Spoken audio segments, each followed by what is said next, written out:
Vibration, le focus en Centre Val de Loire. Un tourangeau aux portes de la NFL. Wilfried Penney, joueur de football américain au niveau universitaire. Après avoir été vice-champion d'Europe en 2017 avec l'équipe de France junior et champion de France en 2018 avec les Spartiates d'Amiens, il s'est envolé donc pour les États-Unis pour tenter le rêve américain, celui de devenir joueur professionnel.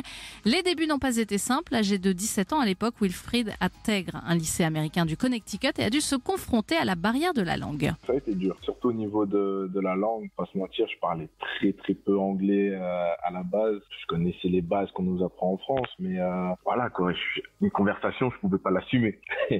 Mais après, on va dire après une bonne année et demie, mon anglais s'est amélioré, je parlais couramment. Donc ça a vraiment été ce point-là qui a été le plus difficile. Et après ça, l'intégration s'est faite naturellement. Si t'es bon dans le foot, dans le sport que tu fais, tout le monde te respectera. Il y aura pas de oh toi tu viens d'ici, toi tu viens d'ici. À la fin du lycée américain, Wilfried a décroché une bourse pour jouer et étudier à Virginia Tech, l'une des plus grosses universités américaines. C'est là que les choses sérieuses commencent.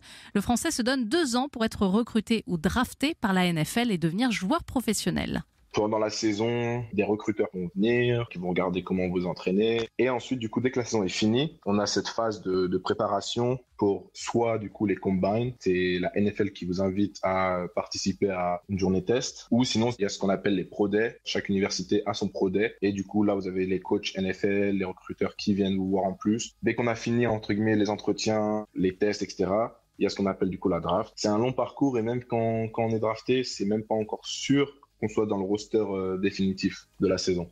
En attendant de pouvoir à son tour fouler les stades mythiques américains, il pourra patienter ce week-end devant la grande finale du Super Bowl qui se jouera dans la nuit de dimanche à lundi.